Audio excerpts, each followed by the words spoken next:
آج سے ہمارا جہاد شروع ہے اسرائیلی اثرات کے خلاف۔ وہاں جا کے تو ہم نہیں نہ لڑ سکتے، راستے بند ہیں، ہر کوئی جا نہیں سکتا، لیکن یہاں تو ہم جہاد کر سکتے ہیں۔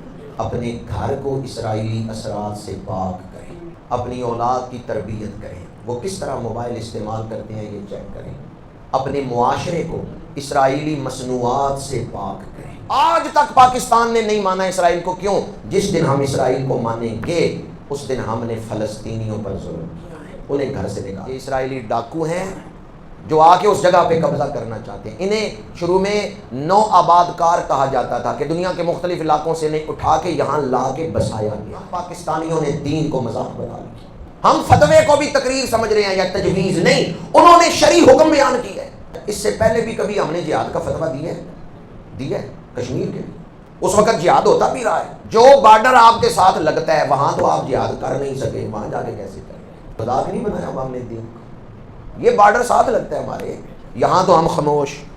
ایک پچھلی حکومت انہوں نے کبھی آدھا گھنٹہ روزانہ سڑک پہ نکل کے خاموش احتجاج کریں گے۔ جہاد کا فتویٰ ہمارے علماء نے کشمیریوں کے لیے بھی دیا تھا، ہمیں یاد ہی کوئی نہیں، یاد یہ بھی نہیں رہنا، فلسطین والا بھی یاد نہیں رہنا۔ کیوں؟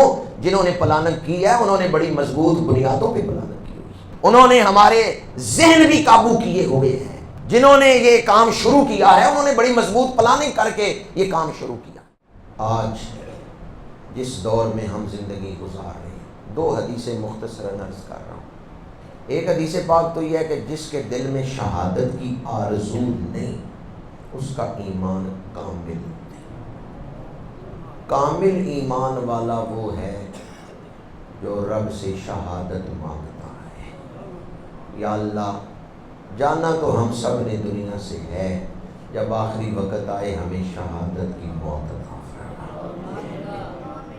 اور دوسری حدیث پاک ہے کہ جس شخص نے ساری زندگی کبھی جہاد نہیں کیا اور اپنے حوالے سے کبھی جہاد کے بارے میں سوچا بھی نہیں ہے، جہاد کو وہ ناپسند کرتا ہے، اللہ کے دین کی سربلندی کے لیے مجاہدہ کرنے، محنت کرنے کو وہ ناپسند کرتا ہے، اس کے دل میں منافقت ہے، اس کا ایمان کامل نہیں ہے، اس کے دل میں منافقت ہے جو جہاد کو ناپسند کرے۔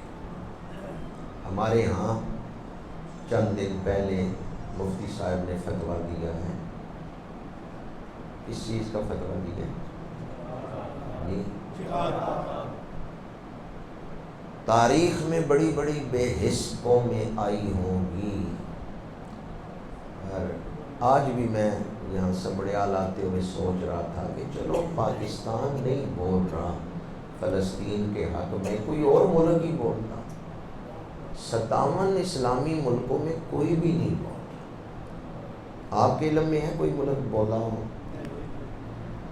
بڑے بڑے طاقتور ملک ہیں اسلامی، کوئی بھی نہیں بول۔ اس کا مطلب یہ ہے کہ ہمارے دشمن نے اپنا کام شروع کرنے سے پہلے جہاں جہاں سے رکاوٹیں آ سکتی تھی ان سیٹوں پہ اپنے بندے بٹھائے ہیں، ان ملکوں پہ اپنی حکومتیں قائم کی ہیں، انہوں نے اپنے نمائندوں کے ہاتھ میں حکومت دی ہے تاکہ یہ ہمارے راستے میں کوئی رکاوٹ نہ بن سکے۔ تو مفتی صاحب نے فتویٰ کس چیز کا دیا ہے؟ کس چیز کے لیے جہاد کر رہے ہیں؟ جی ڈر ڈر کے بول رہے ہیں۔ میں کون صاحب کو لینے آیا ہوں کہ چلے صبح جہاد پہ، میں تو فتویٰ ہی سنا رہا ہوں۔ 60,000 کے قریب وہاں مسلمان شہید ہو چکے ہیں، جن میں 30,000 کے قریب عورتیں اور بچے ہیں۔ میرے آقا کریم لشکر بھیجتے تھے نا کہیں جہاد کے لیے، تو آپ فرماتے تھے بچوں پہ تلوار نہ چلا، عورتوں پہ تلوار نہ چلا، بوڑھوں پہ تلوار نہ چلا، پھلدار درخت نہ کاٹنا، دودھ دینے والے جانور ذبح نہ کرنا۔ یہ کیسے ظالم لوگ ہیں جنہوں نے بچوں کو ذبح کیا، عورتوں کو ذبح کیا، اور اتنی بڑی تعداد۔ فلسطین کے موجودہ حالات نے بتا دیا ہے کہ امریکہ برطانیہ یا یورپ یہ جو انسانی حقوق کی بات کرتے ہیں یہ سب دھوکہ ہے. یہ تو درندے ہیں، ہلاکو خان اور چنگیز خان کی طرح یہ درندے ہیں. کس قدر بچوں پہ انہوں نے ظلم کیا ہے اور عورتوں کو انہوں نے شہید کیا ہے. ہمارے ہاں علماء نے اکٹھے ہو کے فتویٰ دیا کہ اہل فلسطین کی مدد کرنا ہمارے اوپر فرض ہے، جہاد ہمارے اوپر فرض ہے. تو میں نے ایک مشورہ دیا تھا، میں نے کہا بھئی اب اس کی دو صورتیں ہیں. ایک صورت تو یہ ہو سکتی تھی کہ آپ اسے اون نہ کرتے کہ یہ ہماری جنگ ہے، ہمارے اوپر فرض ہے ان کی مدد کرنا. آپ کہتے انسانی حقوق کی بات کرو، چونکہ وہ لوگ اس زبان کو سمجھتے ہیں جو ظلم کر رہے ہیں، جو ذبح ہو رہے ہیں وہ انسان ہیں. تم انسانی حقوق کی بات کرو، کیوں ان بچوں کو ذبح کر رہے ہو؟ مذاکرات کے ذریعے فیصلہ کر لو جو کرنا ہے. آپ اس جنگ کو اون نہ کرتے، اپنی جنگ نہ بناتے. لیکن جب آپ نے، اور حقیقت یہ ہے کہ یہ ہے ہماری جنگ، یہ ہے اسلامی، یہ مذہبی جنگ ہے، اور چونکہ جس بنیاد پہ ہو رہی ہے وہ مذہب ہے. فتویٰ بالکل ٹھیک دیا گیا ہے. تو میں نے کہا جب آپ نے، یا تو آپ اسے اون ہی نہ کرتے، کہتے انسانی حقوق کی بات کرو، لیکن جب آپ نے اسے کہا کہ یہ ہماری جنگ ہے اور ہمارے اوپر جہاد فرض ہے، اب اگر فتویٰ دے کہ آپ خاموش ہو کے بیٹھ جائیں تو ہم سے زیادہ بھی کوئی منافق ہے. رات کو ہم کہ ہماری جنگ ہے، صبح ہمیں یاد ہی نہیں. سمجھ رہے؟ مفتی صاحب نے تقریر کی ہے یا فتویٰ دی ہے؟ فتوے میں اور تقریر میں فرق کا پتہ ہے آپ کو؟ میں ایک تجویز دے دوں، کوئی حرج نہیں، آپ نہ عمل کریں، لیکن جب ذمہ دار مفتی اعظم فتویٰ دے تو اس کا مطلب یہ ہوتا ہے اگر عمل نہ کیا تو تم گناہگار ہو. یہ شریعت کا حکم میں بیان کر رہا ہوں. فتوے میں اور تقریر میں فرق کو سمجھیں. ہم پاکستانیوں نے دین کو مذاق بنا لیا. ہم فتوے کو بھی تقریر سمجھ رہے ہیں یا تجویز نہیں. انہوں نے شرعی حکم بیان کیا ہے. اس سے پہلے بھی کبھی ہم نے جہاد کا فتویٰ دیا ہے کشمیر کے لیے. اس وقت جہاد ہوتا بھی رہا ہے. جو بارڈر آپ کے ساتھ لگتا ہے وہاں تو آپ جہاد کر نہیں سکے، وہاں جا کے کیسے کریں؟ مذاق نہیں بنایا ہم نے دین کو. یہ بارڈر ساتھ لگتا ہے ہمارے، یہاں تو ہم خاموش. ایک پچھلی حکومت تھی، انہوں نے کہا بھی آدھا گھنٹہ روزانہ سڑک پہ نکل کے خاموش احتجاج کریں گے. جہاد کا فتویٰ ہمارے علماء نے کشمیریوں کے لیے بھی دیا تھا، ہمیں یاد ہی کوئی نہیں. یاد یہ بھی نہیں رہنا، فلسطین والا بھی یاد نہیں رہنا. کیوں؟ جنہوں نے پلاننگ کی ہے انہوں نے بڑی مضبوط بنیادوں پہ پلاننگ کی ہوئی. انہوں نے ہمارے ذہن بھی قابو کیے ہوئے ہیں. جنہوں نے یہ کام شروع کیا ہے انہوں نے بڑی مضبوط پلاننگ کر کے یہ کام شروع کیا. جب پاکستان بن رہا تھا نا تو انڈیا کے مسلمان کہتے تھے پاکستان نہ بناؤ، ہم جو انڈیا میں رہ جائیں گے نا ہم پر بڑا ظلم ہوگا. تم تو خیر سے پاکستان میں رہو گے لیکن یہاں ہندو ہمیں بڑا تنگ کریں گے. اس وقت ہمارے علماء مشائخ نے، حتیٰ کہ قائد اعظم تک نے کہا تھا کہ جب پاکستان بن جائے گا تو ہم انڈیا کے مسلمانوں پہ ظلم نہیں ہونے دیں گے، ہم تمہارا خیال رکھیں گے، ہم تمہیں نہیں بھولیں گے، ہمیں پاکستان بنانے دو. آپ کو یاد ہے انڈیا والوں کے ساتھ کیا ہو رہا ہے؟ یا آپ کو یاد ہے پاکستان بناتے ہوئے ہم نے ان مسلمانوں سے کہا تھا کہ انڈیا کے مسلمانوں فکر نہ کرنا، پاکستان تمہارے ساتھ کھڑا ہے. میں نے مکہ شریف بیت اللہ شریف کے سامنے ایک بوڑھے کو روتے ہوئے دیکھا. بڑی دیر وہ بوڑھا روتا رہا. حرم کے برآمدے میں بیٹھا ہوا تھا. جب وہ بزرگ دعا مانگ چکے، اردو میں مانگ رہے تھے، رو رہے تھے. میں نے کہا بابا جی کہاں سے آئے ہیں؟ انہوں نے کہا انڈیا کے گجرات سے آیا ہوں. مودی اس وقت وہاں وزیر اعلیٰ تھا، ابھی یہ وزیر اعظم نہیں تھا بنا. وہ بزرگ کہنے لگے میرے جوان بچیوں کو، بیٹوں کو ایک کمرے میں بند کر کے اس گھر کو آگ لگائی گئی. جب مجھے اپنی بچیوں کی وہ چیخیں یاد آتی ہیں تو میں آنسو نہیں روک سکتا. یہ میں نے خود ان بزرگوں سے سنا. اور اس وقت بھی انڈیا میں جو حالات ہیں، جو وقف بورڈ نے بل پاس کیا ہے، وہاں کی مساجد اور مدارس پہ حکومت قبضہ کر رہی ہے. تو ہمیں یاد ہے کہ ہم نے انڈیا والوں مسلمانوں کے ساتھ کیا وعدہ کیا. جن کے ساتھ ہمارے بارڈر لگتے ہیں ان کے ساتھ تو ہمیں وعدے یاد ہی نہیں ہیں، اور ہم فتویٰ دیں جی ہم فلسطین والوں ہم تمہارے ساتھ. یہ جو میں نے آپ کے سامنے گفتگو کی ہے اس لیے کہ فتویٰ دیا ہے تو پھر یاد بھی رکھنا ہے کہ فتویٰ دی ہے. یاد رکھیں گے.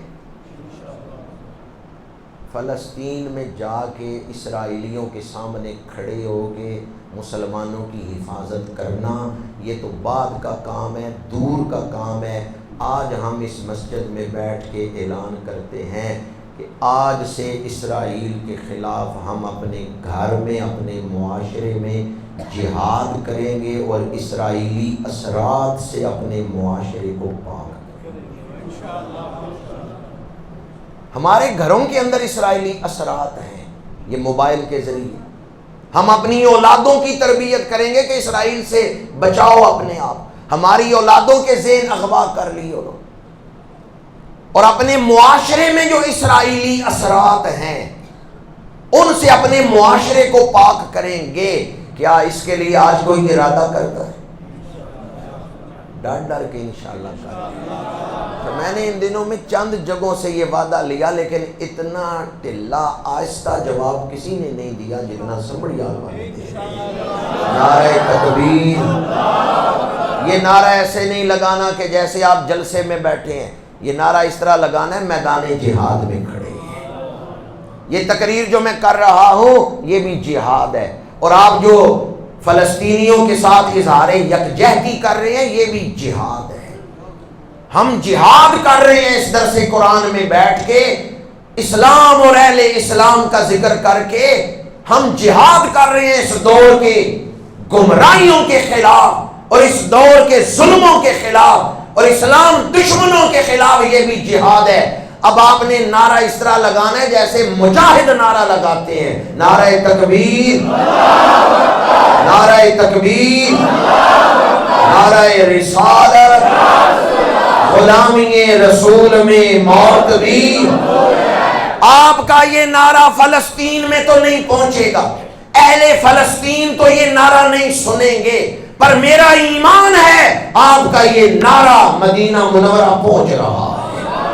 سرکار مدینہ سن رہے ہیں کہ میرے امتی بیدار ہیں یا غافل ہیں، میرے امتیوں کو میرے دین کی کتنی فکر ہے. یہ نعرہ مدینہ شریف سنایا جا رہا ہے. ہم حاضری رسول اللہ کی بارگاہ میں لگوا رہے ہیں. غلامی رسول میں موت بھی، غلامی رسول میں موت بھی.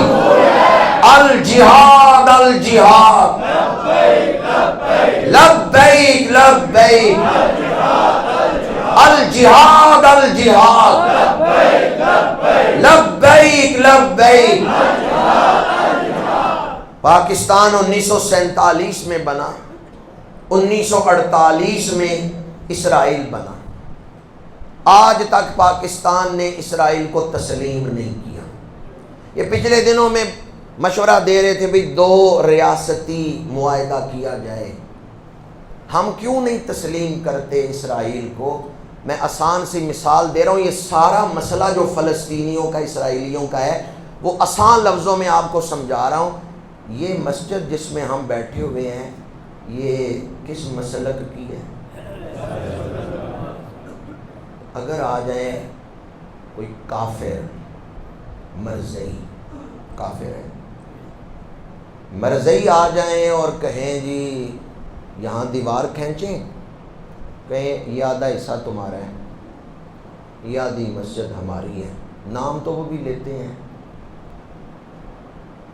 ظلم ہے یا نہیں؟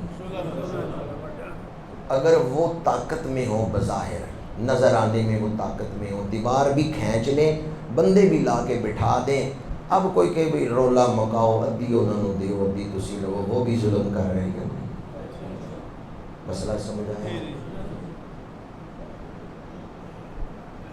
فلسطینیوں کے ساتھ یہ ظلم ہو رہا ہے، انہیں گھروں سے نکال کے کہہ رہے ہیں یہ ہماری جگہ ہے۔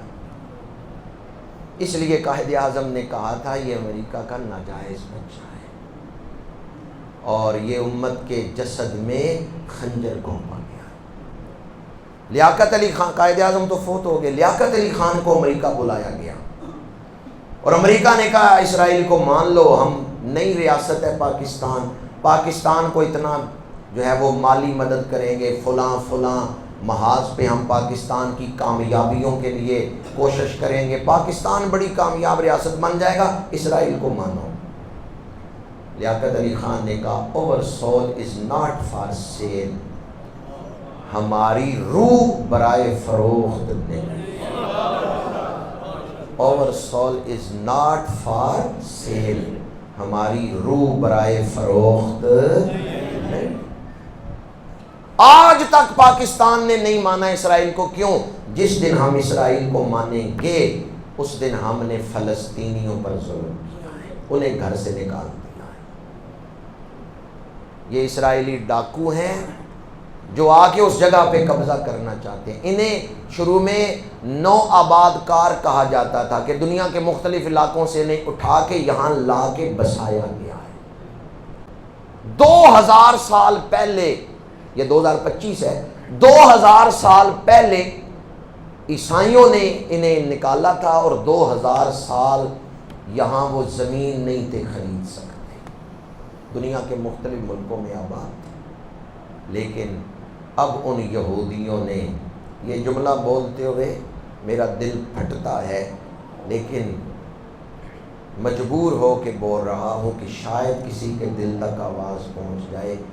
اب جب وہ یہودی آئے ہیں نا تو وہ کہتے ہیں اٹھ صلاح الدین ایوبی کدھر گیا ہے، ہم دوبارہ آ گئے، ہم آ گئے ہیں فلسطین، کدھر ہو ایوبی، آؤ نظر۔ اب وہ ہمیں یہ تانے دے رہے ہیں۔ آخری بات گفتگو ختم، میرا ایمان ہے انشاءاللہ مشرق سے مغرب تک پوری دنیا میں اسلام کا جھنڈا لہرائے۔ ان ظالموں کی اللہ نے رسی دراز کی ہوئی ہے۔ فرعون کو بھی مہلت دی تھی ظلم کرنے کی تاکہ اس کے اندر جتنی گندگی ہے نا، پلیدی، وہ نکل آئے اور دنیا کو پتہ چل جائے کہ قیامت کے دن یہ کس عذاب کا مستحق ہے۔ نمرود کو بھی اللہ نے مہلت دی اور نمرود نے بھی ظلم کیا۔ کیا ہمیشہ اللہ نے مہلت دی رکھی ہے یا پھر گرفت بھی کی ہے؟ قارون کو بڑی دولت دی ہے، لیکن پھر ایک وقت آیا قارون کو دولت سمیت اللہ نے زمین میں دنسا دیا۔ جس طرح فرعون، نمرود، قارون، شداد، کچھ عرصہ رب نے انہیں مہلت دی، انہوں نے ظلم کیے، اندر کی ساری پلیدی ظاہر ہو گئی، پھر اللہ نے ان پر گرفت فرمائی۔ آج کے جو فرعون ہیں، جو آج ظلم کر رہے ہیں، مسجد میں بیٹھ کے کہہ رہا ہوں میرا ایمان ہے یہ بھی بہت جلد غرق ہونے والے ہیں، ان پر بھی عذاب آنے والا ہے۔ اور ہم مسلمانوں کا امتحان ہے کہ اس مشکل دور میں ہم کیا رد عمل دیتے ہیں۔ تو آج ہم پالیسی ساز اداروں میں تو نہیں، وہ تو ان کا کام ہے جو پالیسی ساز اداروں میں بیٹھے ہیں، ان سیٹوں پہ بیٹھے ہیں۔ ہم تو یہاں بیٹھ کے صرف جذبے کا اظہار کر سکتے ہیں، غلامی رسول میں موت بھی، غلامی رسول میں موت بھی، الجہاد الجہاد لبیک لبیک۔ آج سے ہمارا جہاد شروع ہے اسرائیلی اثرات کے خلاف۔ وہاں جا کے تو ہم نہیں نہ لڑ سکتے، راستے بند ہیں، ہر کوئی جا نہیں سکتا، لیکن یہاں تو ہم جہاد کر سکتے ہیں۔